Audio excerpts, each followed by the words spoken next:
Bom dia a todos. Eu acho que é a primeira vez que eu subo aqui para não falar sobre link do material, distribuição dos livros e a oportunidade última que você tem para pegar a camisa do Projeto Josué.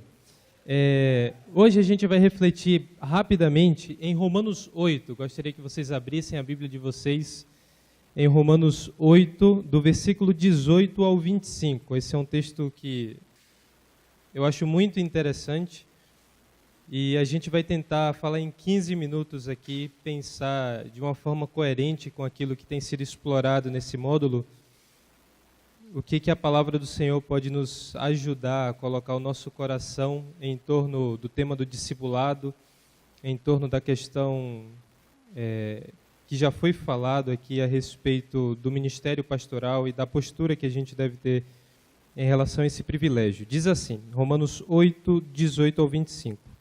Porque para mim tenho por certo que os sofrimentos do tempo presente não podem ser comparados com a glória a ser revelada em nós. A ardente expectativa da criação aguarda a revelação dos filhos de Deus, pois a criação está sujeita à vaidade, não voluntariamente, mas por causa daquele que a sujeitou, na esperança de que a própria criação será redimida do cativeiro da corrupção para a liberdade da glória dos filhos de Deus. Porque sabemos que toda a criação a um só tempo geme e suporta angústias até agora.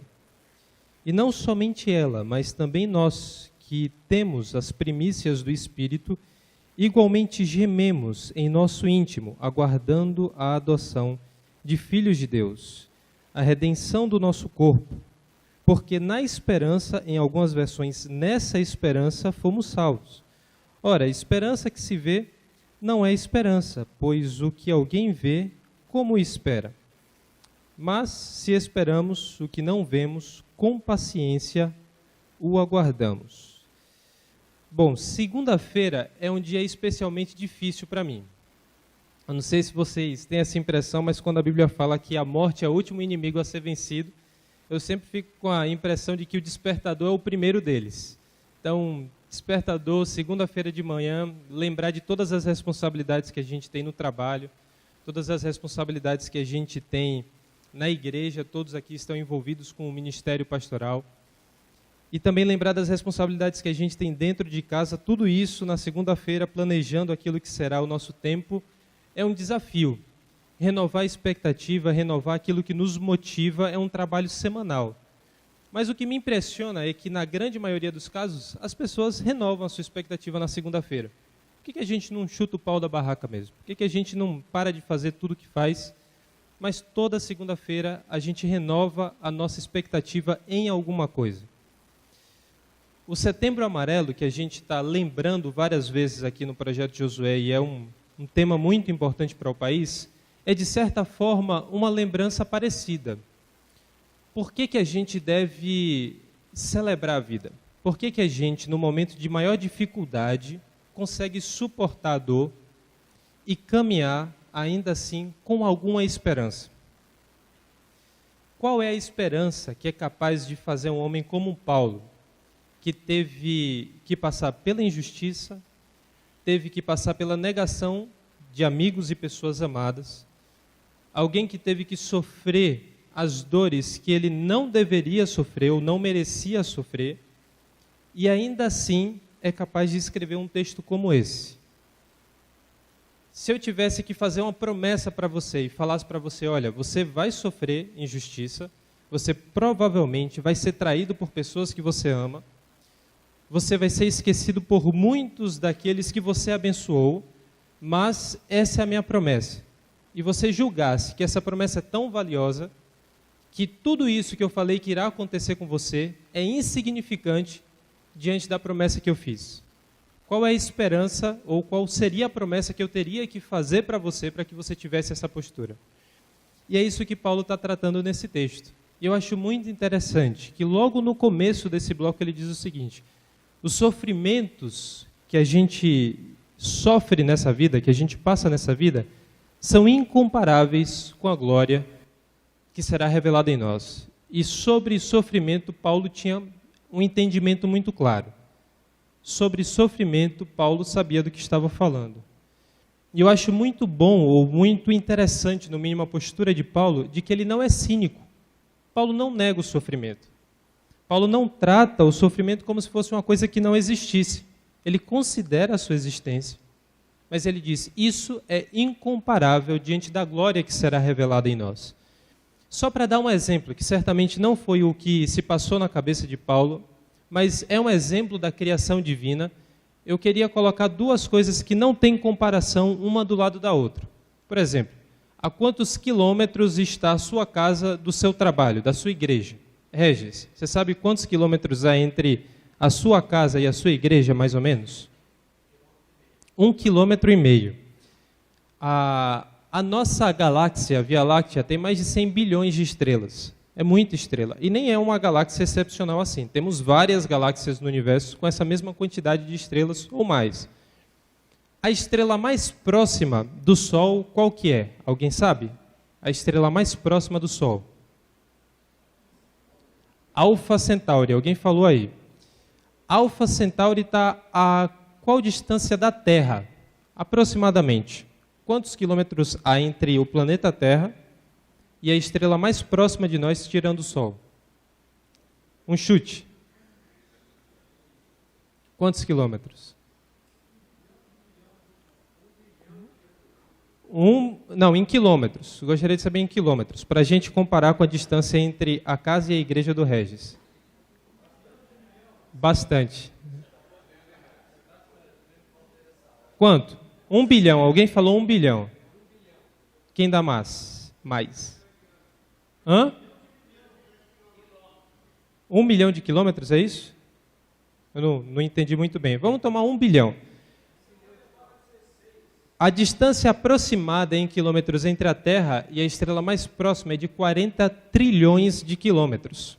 E essa é a nossa estrela vizinha, tirando o Sol. Se você pegasse seu carro e viajasse a 120 km por hora, que já é uma velocidade razoável, você ia levar 333 bilhões de anos. Isso é quase 30 vezes a idade do universo. O universo já surgiu e chegou ao ponto que está hoje, 30 vezes e você não chegou lá. E essa é a estrela mais próxima que tem de nós.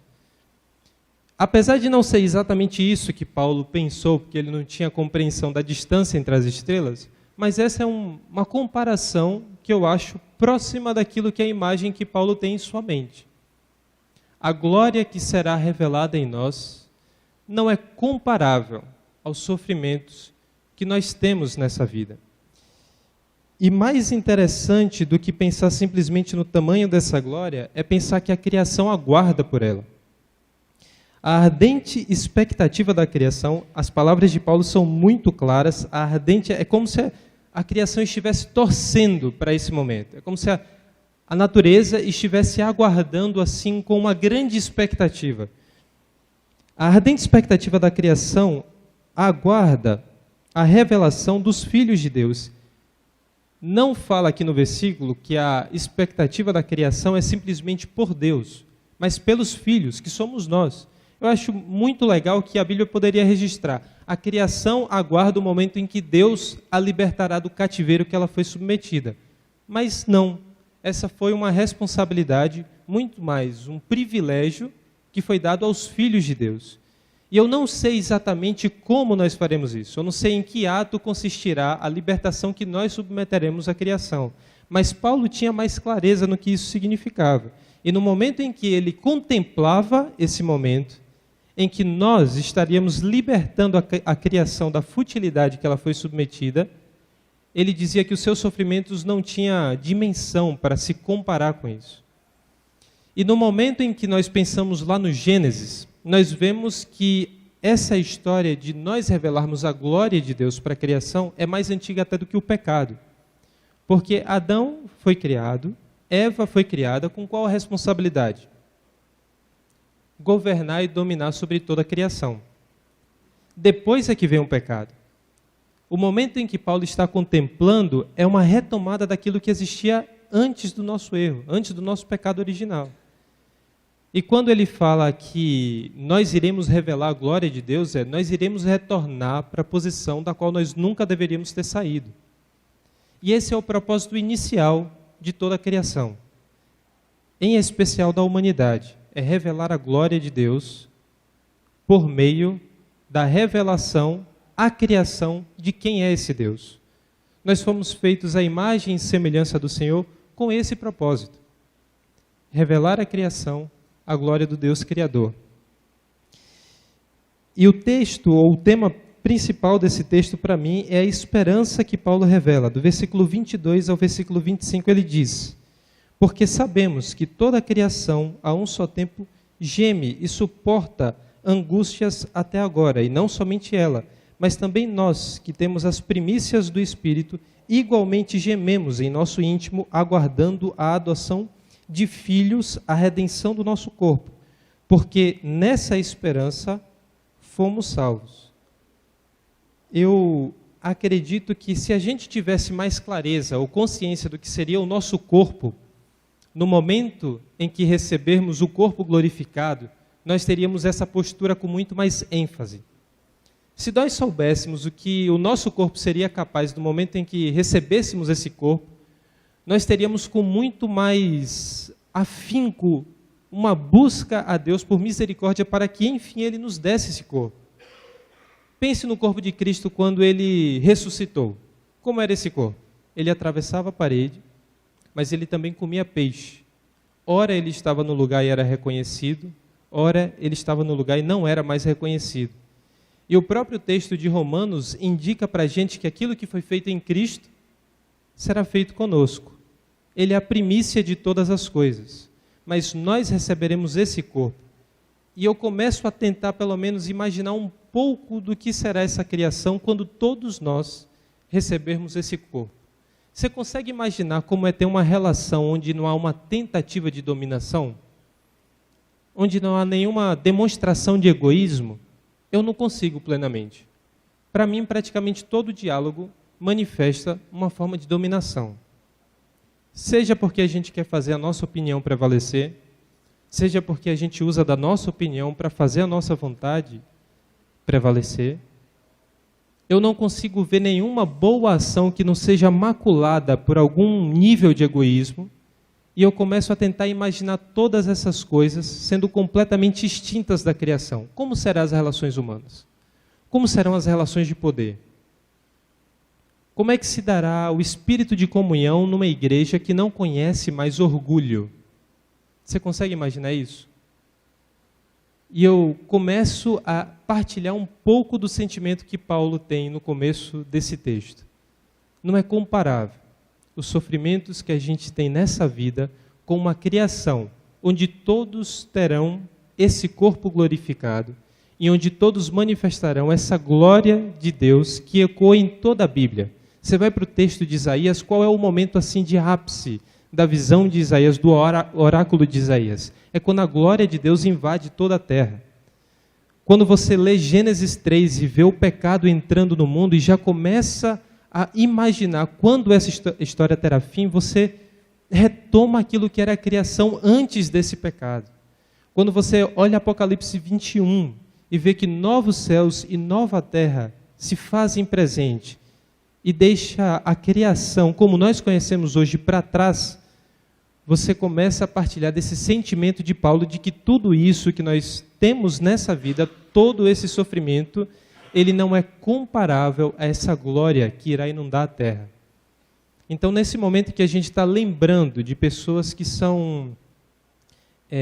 têm a sua visão obscurecida pelo sofrimento, tenhamos a capacidade de ser mensageiros dessa esperança. Tenhamos essa capacidade de dizer que essas pessoas têm um motivo muito superior ao sofrimento que elas têm nessa vida para suportar o momento de sofrimento com a esperança da glória que será revelada em nós.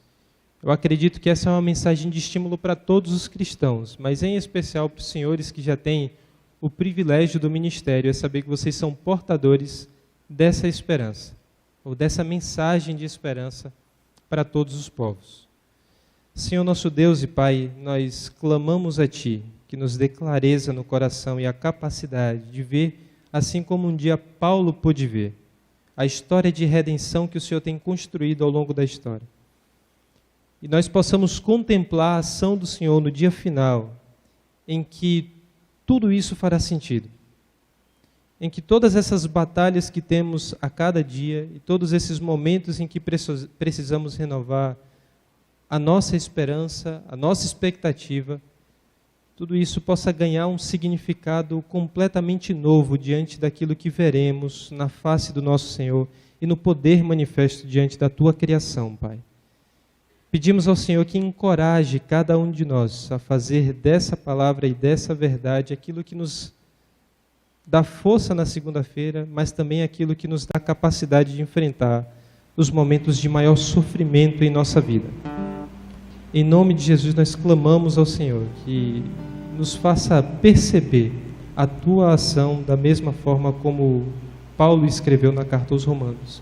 E nos dê, mais uma vez, estímulo e força para prosseguir na caminhada com uma alegria de fazer parte de uma obra maravilhosa, Pai. Em nome de Jesus que nós choramos. Amém. Amém, Jesus.